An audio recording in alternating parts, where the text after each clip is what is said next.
नमस्कार, मैं हूं नारायण और आप देख रहे हैं डिजिटल जोन। दोस्तों, असंगठित क्षेत्र में काम करने वाले मजदूरों के लिए, कामगारों के लिए एक भारत सरकार की बेहतरीन योजना है, जिसका नाम है अटल पेंशन योजना। ये स्कीम के बारे में एक नई अपडेट आई है, तो अपडेट क्या है इसके बारे में पूरी डिटेल में बात करेंगे। उससे पहले हम ये जानने की कोशिश करेंगे कि ये स्कीम क्या है और इसके क्या-क्या बेनिफिट्स होते हैं। तो पूरी डिटेल में देखने के लिए चलिए इस लैपटॉप की स्क्रीन पे, जहां हम आपको पूरी डिटेल में स्कीम के बारे में बताएंगे। तो दोस्तों, अटल पेंशन योजना के बारे में पूरी डिटेल में समझते हैं। कंप्लीट जानकारी के लिए वीडियो को अंत तक जरूर देखें और चैनल को सब्सक्राइब जरूर करें। तो यहाँ पे आप देख सकते हैं अटल पेंशन योजना के बारे में पूरी डिफिनेशन दिया हुआ है। बेसिकली अटल पेंशन योजना को अनऑर्गेनाइज सेक्टर में काम करने वाले कामगारों और मजदूरों के लिए स्टार्ट किया गया था, ताकि वो जब रिटायरमेंट हो या ओल्ड एज में उनको एक इनकम सिक्योरिटी मिले, ताकि उससे अपना जीवन यापन कर सकें। ये अटल पेंशन योजना का मेन पर्पस है।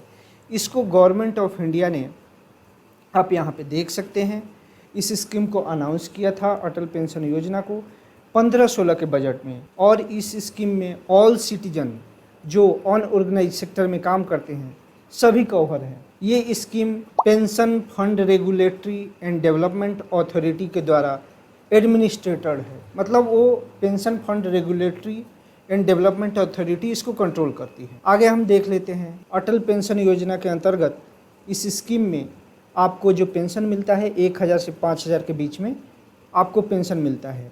गवर्नमेंट का कंट्रीब्यूशन उनके लिए अवेलेबल है जो कोई भी सोशल सिक्योरिटी स्कीम में कवर नहीं है, जैसे किसी का ESI EPF में कोई कंट्रीब्यूशन नहीं जाता है या इनकम टैक्स पेयर नहीं है, उनके लिए गवर्नमेंट कंट्रीब्यूट करती है। आगे आप देख सकते हैं 1 जून 2015 से लेकर 31 दिसंबर 15 तक जिन्होंने इस स्कीम में ज्वाइन किया था, उसके लिए गवर्नमेंट ने 5 साल का कंट्रीब्यूशन रखा हुआ है। ठीक है, आगे अब हम देख लेते हैं ऑल बैंक अकाउंट होल्डर।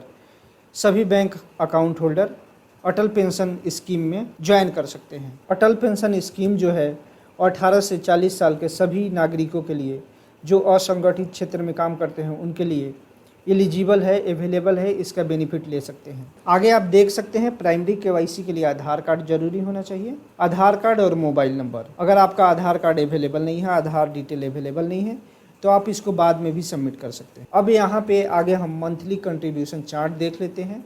अगर आपका एज 18 साल है और आपका मंथली पेंशन स्कीम 1000 है तो आपको 42 रुपये कंट्रीब्यूशन करना पड़ेगा। 18 साल एज वाले को 2000 मंथली पेंशन के लिए 84 रुपया, 3000 के लिए 126 रुपया, 4000 के लिए 168 रुपया और 5000 के लिए 210 रुपये का मंथली कंट्रीब्यूशन करना होता है। इसी तरीके से आप आगे देख सकते हैं 20 साल एज वाले के लिए 1000 रुपया मंथली पेंशन के लिए 50 रुपये का कंट्रीब्यूशन, 2000 के लिए 100 रुपये का, 3000 के लिए 150 रुपये का, 4000 रुपये के लिए 198 रुपया और 5000 रुपये के लिए 248 रुपया। केवल 248 रुपया आपका मंथली कंट्रीब्यूशन होगा और आपको पेंशन कितना मिलेगा? 5000 रुपये पेंशन मिलता है। वैसे ही आगे देख सकते हैं 25 साल के लिए 1000 रुपया अगर मंथली पेंशन स्कीम में आप डिपॉजिट करना चाहते हैं तो केवल 76 रुपया आपको डिपॉजिट करना है। फिर 2000 के लिए 151 रुपया, 3000 के लिए 226 रुपया, 4000 रुपये के लिए 301 रुपया और 5000 के लिए अगर आपका एज 25 साल का है तो 376 रुपया मंथली कंट्रीब्यूशन करना होगा। इसी तरीके से आप आगे देख सकते हैं। दोस्तों, आगे हम चार्ज फॉर डिफ़ॉल्ट के बारे में देख लेते हैं। अगर आप पेमेंट करने में डिफ़ॉल्ट करते हैं और आपका मंथली कंट्रीब्यूशन 100 रुपया तक का है तो आपको पर मंथ 1 रुपया चार्ज पे करना पड़ेगा। 101 रुपये से 500 रुपये के बीच में अगर आपका कंट्रीब्यूशन है 2 रुपया पर मंथ के हिसाब से आपको चार्ज पे करना पड़ेगा। 501 से 1000 रुपया पर मंथ का कंट्रीब्यूशन है तो आपको delay payment charge, default charge 5 रुपया पर मंथ पे करना पड़ेगा।